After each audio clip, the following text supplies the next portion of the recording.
Hi friends, welcome to my channel and welcome to second series The History of English Literature। History of English literature की series में ये हमारा third lecture है जिसमें हम as of चौसर को completely discuss करेंगे। प्रीवियस वीडियो में हमने एंग्लो सेक्सन और एंग्लो नॉर्मन को देखा। हमने इंग्लिश लैंग्वेज को 3 पार्ट्स में डिवाइड किया था, यानी old, middle and modern. Old में हमने एंग्लो सेक्सन की हिस्ट्री को डिस्कस किया, दैन मिडल में हमने 3 पार्ट्स में फर्दर उनको डिवाइड किया था, pre Chaucer, Chaucer and after Chaucer. Pre Chaucer में हमने नॉर्मन को डिस्कस किया। अब हम एज ऑफ चौसर को देखते हैं, इसके बाद देन हम आफ्टर चौसर की एज को, उसके बाद हम रेनेसां पर मूव करेंगे। हम देखते हैं कि 14th सेंचुरी लिटरेचर यानी इसको age of Geoffrey Chaucer, an age of change, an age of transition भी कहा जाता है। वो क्यों कहा जाता है? अब हम इसका कुछ हिस्टोरिकल बैकग्राउंड देखते हैं, क्योंकि किसी भी एज को पढ़ने के लिए अगर हम किसी भी यानी कि लिटरेचर पढ़ रहे हैं, यानी उसकी लिटरेचर की हिस्ट्री, तो उसके साथ साथ हमें इंग्लिश लिटरेचर की हिस्ट्री को देखने के लिए उस टाइम के हिस्टोरिकल बैकग्राउंड को भी देखना पड़ता है, यानी कि हम हिस्ट्री ऑफ दैट पीरियड और हिस्ट्री ऑफ लिटरेचर को देखते हैं। अगर हम हिस्ट्री ऑफ दैट पीरियड की बात करते हैं तो अगर हम इसको डिवाइड करें, उस टाइम के पॉलिटिकल इशू जो चल रहे थे, सोशल इशू कौन से थे और रिलीजियस फैक्टर्स कौन से थे, क्योंकि ये तीनों मेन ऐसे फैक्टर्स हैं जो कि लिटरेचर पर बहुत ज़्यादा इफ़ेक्ट करते हैं, यानी लिटरेचर पर इनका बहुत ज़्यादा असर होता है। क्योंकि उस टाइम पर जो भी सोशल इशू, पॉलिटिकल या रिलीजियस चल रहे होते हैं, वो डायरेक्टली या इनडायरेक्टली लिटरेचर पर रिफ्लेक्ट यानी उसका असर हमें उन पर दिखता है। अब हम 14th सेंचुरी की कुछ करैक्टरिस्टिक्स को देखते हैं कि 14th सेंचुरी की कौन कौन सी करैक्टरिस्टिक्स हैं। सबसे पहले इसका हम इंट्रोडक्शन देखते हैं। एन एज ऑफ चौसर जो है is the first significance period कहा जाता है किसका? लिटरेरी हिस्ट्री का ऑफ इंग्लैंड की लिटरेरी हिस्ट्री का फर्स्ट सिग्निफिकेंट पीरियड कहा जाता है। इसको एन एज ऑफ चेंज क्यों कहते हैं? एज ऑफ चेंज इसलिए कहते हैं कि इस टाइम पे पॉलिटिकल, सोशल और रिलीजियस चेंजेस हो रहे थे, इसलिए इसको एज ऑफ चेंज यानी पॉलिटिकल, यानी उनकी जो पॉलिटिकल इश्यूज से आगे हम फर्दर इसको देखते हैं अभी, और सोशली भी वो बहुत ज़्यादा चेंजेस हो रहे थे, इसके साथ साथ कुछ लिटरेरी चेंजेस भी थे, इसलिए इसको एज ऑफ चेंज भी कहते हैं। सबसे पहले हम बात करते हैं फर्स्ट करैक्टरिस्टिक्स यानी 100 ईयर्स वार। 100 ईयर वार वो थी जो कि 116 ईयर्स तक फ्रांस और इंग्लैंड के दरमियान लड़ी गई थी। किस बेस पर? कि जो फ्रांस के किंग थे चार्ल्स फोर्थ, उनकी डेथ के बाद उनका कोई फर्दर आगे सन नहीं था जिसको वो किंगशिप दे सके, इसलिए एडवर्ड III जो कि नॉर्मेंडी थे और बेसिकली वो फ्रांस से ही आए थे और वो ये चाहते थे कि वो उस वहाँ के किंग बने, इंग्लैंड के साथ साथ वो फ्रांस को भी रूल करे। तो इस क्राइसिस जो इनके क्राइसिस चले, इस बेस पर इनके दरमियान थोड़े थोड़े वक्फे में वार चलती गई, जिसको इन्होंने नाम दिया 100 ईयर्स वार, यानी कि ये 2 कंट्री के दरमियान लड़ी गई थी। डिसएग्रीमेंट इसकी एक बहुत बड़ी कॉज थी। इसके बाद हम देखते हैं इसको एज ऑफ ट्रांजिशन भी कहा जाता है। एज ऑफ ट्रांजिशन इसलिए कहा जाता है, जैसे कि हमने प्रीवियस वीडियो में देखा था कि मिडल एजेस जो हैं उसको हमने 3 पार्ट्स में डिवाइड किया था, उसके बाद ओल्ड, मिडल एंड मॉडर्न, यानी कि ये ट्रांजिशन हो रही थी मिडल से मॉडर्न की तरफ, कि जो लिटरेचर है या जो उनकी सोसाइटी है वो मिडल से मॉडर्न की तरफ शिफ्ट कर रही थी। इसको हम इसलिए एज ऑफ ट्रांजिशन भी कहते हैं। इसके बाद हम इसको देखते हैं एक और करैक्टरिस्टिक्स यानी ग्रोथ ऑफ नेशनल सेंटिमेंट, यानी कि जो उस टाइम पे जो वहाँ पे लोग थे, पब्लिक थी, उनकी जो ग्रोथ हो रही थी एज अ नेशन। क्योंकि इससे पहले हमने देखा कि जर्मन ट्राइब्स, रोमन और नॉर्मेंडी वक्तन वहाँ पर इंग्लैंड पर हमला करते रहे थे और उनकी जो नेटिव्स यानी उनकी जो ओरिजिनलिटी थी वो ख़त्म हो चुकी थी। उन पर मुख्तलिफ कंट्रीज़ यानी ट्राइब्स हमेशा रूल किया करते थे, जो उनकी नेटिव यानी जो उनकी पैट्रियटिज़म थी वो नहीं रही थी। लेकिन इस एज में आके उनकी जो ग्रोथ हो रही थी एज अ नेशन, यानी कि वो एक एज अ नेशन बढ़ रहे थे। और इसकी सबसे बड़ी वजह हम देखते हैं कि जब ये वार हुई इंग्लैंड की, फ्रांस और इंग्लैंड के दरमियान, इन्होंने ख़ुद को एक नेशन तस्वुर किया और वो अपनी नेशन यानी अपनी प्राइड के लिए वो लड़े थे फ्रांस से। इसलिए यानी कि हम इसको इस एज में ग्रोथ हो रही थी लोगों की। इसके बाद एक और जो फैक्टर है यानी कि ब्लैक डेथ जो है, इसने इंग्लैंड की 1/3 पॉपुलेशन को, यानी ये फेमाइन था, इतनी ज़्यादा ये तबाही की थी कि इसमें बहुत 1/3 जो इंग्लैंड की पॉपुलेशन थी वो उस टाइम पर ख़त्म हो चुकी थी। इतना ख़तरनाक था ये। अच्छा, इसके बाद यानी ये प्लेग था और इसने लोगों को मतलब बहुत ज़्यादा लोगों की तबाही की। वो इकॉनमी भी बहुत ज़्यादा उनकी कंडीशन जो थी वो ख़राब हो चुकी थी। नेक्स्ट हम देखते हैं the corruption of the church, यानी कि इस एज में जो जैसे हमने पहले देखा था कि जो बाइबल थी वो जस्ट लैटिन में ही थी और लैटिन में होने की वजह से जो उसका उन पर जो उनकी वहाँ तक जो रसाई थी वो सिर्फ प्रीस्ट यानी चर्च के लोगों की ही थी, यानी पोप ही सिर्फ उसको पढ़ते थे और उसी को वो फर्दर आगे जो लोग हैं उन पर अपने जो उनके बेसिक जो उन्होंने पावर रखी हुई थी कि जो वो कहेंगे जो बाइबल को वो खुद ट्रांसलेट करते थे। तो यानी इस दौर में जो चर्च थी वो बहुत ज़्यादा पावर में आ गए थे और वो करप्ट होते गए थे, जिनको जाफरी चौसर और आगे जॉन गॉवर्ड ने भी क्रिटिसाइज़ किया है अपनी लिटरेरी वर्क में। इसके बाद अब हम देखते हैं कि द न्यू लर्निंग, यानी कि इस एज में न्यू लर्निंग हो रही थी, उनकी डेवलपमेंट हो रही थी। किस वजह चौसर जो कि इस एज के रिमार्केबल फिगर समझे जाते हैं, इन्होंने लैटिन और फ्रेंच लैंग्वेज को छोड़कर इंग्लिश लैंग्वेज जो कि उस टाइम पे जस्ट कॉमन पीपल ही बोला करते थे उसको इन्होंने अपनी लिटरेरी वर्क के लिए चुना था, जो आगे हम फर्दर उनके वर्क्स में देखते हैं।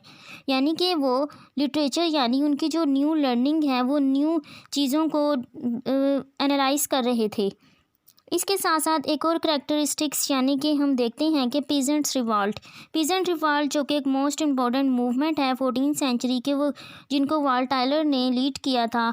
वो इसलिए था कि जब एडवर्ड III के दौर में जब वार चल रही थी जो कि उस टाइम 15th सेंचुरी तक चलती है, तो इस एज में जो इकोनॉमिकली बहुत ज़्यादा उनकी कंडीशंस ख़राब हो रही थी तो पेजेंट्स पर कुछ टैक्सेस लगाए गए थे। तो वो टैक्सेस की जो उन पर रकम दी जाती थी इसकी वजह से इन्होंने मतलब एक रिवॉल्ट किया कि वो इतने ज़्यादा टैक्सेस नहीं दिए जाते, उनकी कंडीशन इकोनॉमिकली वो बहुत ज़्यादा लो हो गई हैं। इसके लिए इन्होंने उस टाइम के किंग यानी रिचर्ड II के ख़िलाफ़ ये मूवमेंट भी स्टार्ट की थी। इसके बाद अब हम देखते हैं कि एक और करैक्टरिस्टिक्स यानी कॉलर मूवमेंट है। कॉलर मूवमेंट जो चलाई गई थी जॉन विक्लिफ ने की थी, किसके ख़िलाफ़, यानी कि वो रोमन कैथोलिक को उस टाइम पर जो हमने अभी बात की कि चर्च बहुत ज़्यादा पावर में थे और वेल्थ उनके पास थी होने के बावजूद वो अपनी इख्तियारात के गलत इस्तेमाल कर रहे थे, अपनी पावर यानी अपनी ही उनके रूल्स होते थे और वो कहते थे उन रूल से हटकर वहाँ पर कुछ और नहीं किया जाता था। इसके लिए कॉलर्स यानी लॉलर्ड्स मूवमेंट थी जो कि जॉन विक्लिफ ने स्टार्ट की थी, जिन्होंने बाइबल को भी इंग्लिश में ट्रांसलेट किया था कि बाइबल के जो मैसेज हैं वो तमाम लोगों के लिए हैं, ना कि सिर्फ प्रीस्ट के लिए, और इसको आम लोगों तक भी पहुंचाना चाहिए। इसके साथ साथ जो लैंग्वेज है, लास्ट करैक्टरिस्टिक्स हम देखते हैं रेवोल्यूशनाइज्ड लैंग्वेज, यानी जो लैटिन और फ्रेंच लैंग्वेज तो हमने देखा उस टाइम पर बहुत ज़्यादा यूज़ की जा रही थी, लेकिन इसके साथ साथ एक लैंग्वेज जो कि नॉर्मन्स के एज में इंग्लिश लैंग्वेज जो थी वो बिल्कुल ही ख़त्म होकर रह गई थी, उसको दोबारा से रीन्यू किया गया था और उसको लिटरेचर के लिए यूज़ किया गया। ये कुछ करैक्टरिस्टिक्स हैं जो कि एज ऑफ चौसर से रिलेट करती हैं, यानी कि ये तमाम करैक्टरिस्टिक्स अगर हम देखें तो हमें आने वाले जो राइटर्स हैं यानी Chaucer, William Langland, John Wycliffe, John Gower जो कि 14th सेंचुरी के राइटर्स हैं, उन पर इन फैक्टर्स का बहुत ज़्यादा असर है। यानी कि मेजर फैक्टर्स जो कि इस एज में रखते हैं जैसे ब्लैक डेथ है, 100 ईयर्स वार है, रेवोल्यूशनाइज लैंग्वेज को, नेशन एज अ नेशन जो उनकी ग्रोथ हो रही थी उसको, पीजेंट्स रिवॉल्ट को, और कुछ मूवमेंट्स थी जो इस एज में चल रही थी। ये तमाम फैक्टर्स जो हैं ये सब मिलकर जो चौसर के वर्क हैं जो भी हम डिस्कस करते हैं उन पर रिफ्लेक्ट करेगी।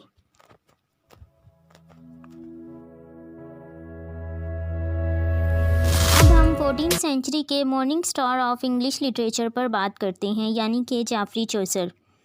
जाफरी चौसर कौन थे और इनके कौन कौन से मेजर वर्क्स हैं जो कि इंग्लिश लैंग्वेज के लिए बहुत ज़्यादा इम्पोर्टेंस रखते हैं। सबसे पहले इनके टाइटल को देखते हैं जो कि इनको दिए गए हैं। इनको फादर ऑफ इंग्लिश पोइट्री कहा जाता है जो कि जॉन ड्राइडन ने कहा था। फर्स्ट ग्रेट मॉडर्न पोइट भी कहलाते हैं, first great national poet, first great English story teller, first great painter of characters, first great humanist, first great observer of human nature and grandfather of English novel, father of English literature, और ये वो पहले poet थे जिनको corner of Westminster एबे में buried किया गया था। अब अगर हम इनकी लाइफ को देखें कि जो जाफरी चौसर हैं, इनके जो रिलेशन थे इनके फादर के थ्रू, वो रॉयल कोर्ट तक थे, यानी कि इनके जो ताल्लुकात थे वो कोर्ट तक थे और वो वहाँ के लोगों को ऑब्ज़र्व किया करते थे। आगे हम इनके कुछ वर्ड्स को देखते हैं। इसके साथ साथ जब ये 17 ईयर्स के थे तो इन्होंने काउंटर्स ऑफ ऑयस्टर के लिए भी काम किया। इसके बाद देन 19 ईयर्स की ओल्ड में इन्होंने फ्रेंच आर्मी के ख़िलाफ़ लड़े थे एडवर्ड III के लिए, जहां पर इनको अरेस्ट भी कर लिया गया था और 16 पाउंड की भारी रकम देकर इनको वहां से रिलीव करवाया गया था। इसके साथ साथ फिर इन्होंने रॉयल कोर्ट में इनको एंट्री मिल गई थी और ये वहां पर सर्व करने लगे थे। अब हम इनके वर्ड्स को देखते हैं। जाफरी चौसर के एज को हम 3 पार्ट्स में डिवाइड करते हैं, यानी कि फ्रेंच पीरियड जो कि 1372, इसके बाद इटालियन पीरियड जो कि 1373 से 85 तक है, और इसके बाद लास्ट पीरियड जो कि इंग्लिश लैंग्वेज का कहलाता है, यानी 1386 से 1400 तक।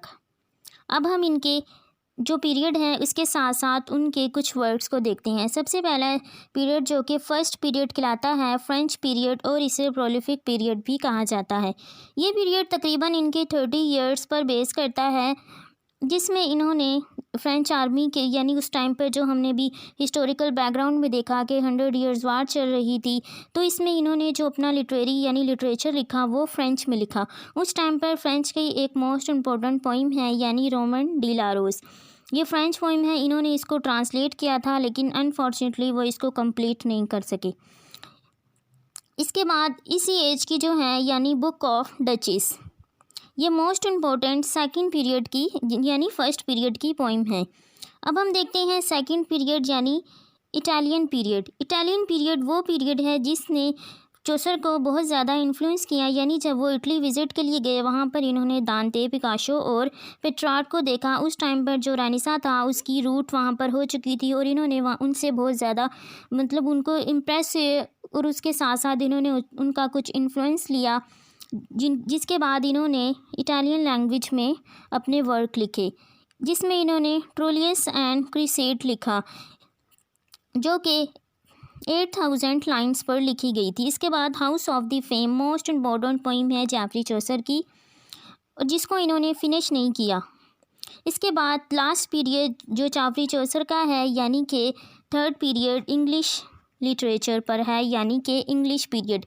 लास्ट यानी अपनी लाइफ के लास्ट ईयर्स में इन्होंने फ्रेंच और लैटिन को छोड़कर यानी जो नेटिव लैंग्वेज थी इंग्लिश को चूज़ किया अपने लिटरेचर के लिए। इसमें जो इनका मोस्ट इम्पॉर्टेंट वर्क है यानी कैंटरबरी टेल्स, जो कि इंग्लिश लिटरेचर का मोस्ट इम्पॉर्टेंट वर्क समझा जाता है, जिसमें इन्होंने करैक्टर्स को बहुत ज़्यादा पेंटर किया है, यानी जो इनकी स्टोरी टेलर की टेक्निक है वो इसमें नहायत ही खूबसूरत अंदाज से बताई है। इन्होंने किस तरह मतलब स्किलफुली करैक्टर्स को इसमें पेंट किया है, उनकी जो कंडीशंस हैं, उनके जो करैक्टर हैं उसको बताया है।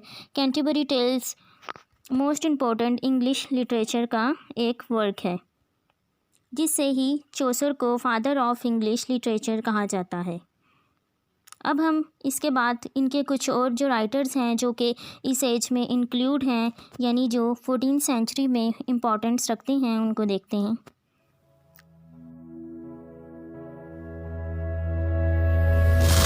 अब हम चौसर के कुछ कंटेम्प्रेरी राइटर्स और उनके वर्ड्स को देखते हैं जो कि चौसर के बाद इम्पोर्टेंस रखते हैं। The first one is John Gower. John Gower वो राइटर हैं जिन्होंने डायरेक्ट ही चर्च को क्रिटिसाइज़ किया था अपनी राइटिंग में, यानी कि वो चर्च को क्रिटिसाइज़ किया करते थे ओपनली।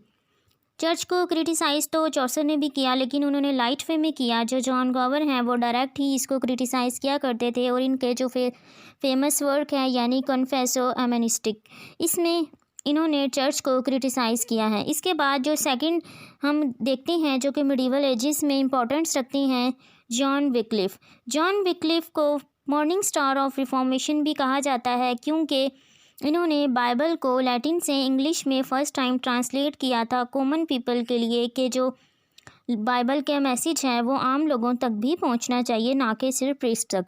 और ये लोलार्ड्स मूवमेंट और कॉलर्ड्स मूवमेंट को भी लीड किया करते थे, इसलिए इनको मॉर्निंग स्टार ऑफ रिफॉर्मेशन भी कहा जाता है। इसके बाद विलियम लैंगलैंड, इनका जो फेमस वर्क है the vision of peace Plowman, यानी कि इसके अंदर एक ट्रू क्रिश्चियंस की पिक्चर को दिखाया है कि एक ट्रू क्रिश्चियन है जो कि अपनी सोल को बचाना चाह रहा है और वो ट्रूथ को ढूंढ रहा है और रीजंस को कि जिसके ज़रिए वो एक बेटर लाइफ गुजार सके। इसमें विलियम लैंगलैंड ने ड्रीम्स के थ्रू ये बताया है, एक विल करैक्टर की स्टोरी के थ्रू। इसके बाद जो लास्ट पे यानी 4th नंबर पर हैं जॉन मैंडीविल। जॉन मैंडीविल का फेमस वर्क है the voyage and travels of sir John Mandeville. इसके अंदर इनके ट्रैवल को बताया गया है जो कि 14th सेंचुरी में जस्ट ये 4 राइटर्स हैं जो कि चौसर के बाद इम्पोर्टेंस रखते हैं। I hope you have understood about the age of Chaucer. इस वीडियो में हमने जाफरी चौसर की एज के साथ साथ historical background, political, social, religious background को देखा। इसके साथ साथ चौसर के कुछ वर्क्स को देखा जो कि मोस्ट इम्पॉर्टेंट हैं, उनके पीरियड्स को जिसमें डिवाइड किया गया है फ्रेंच, लैटिन एंड इंग्लिश में। इसके साथ साथ हमने उनके कुछ कंटेम्प्रेरी राइटर्स और उनके वर्क को देखा। Thanks for watching.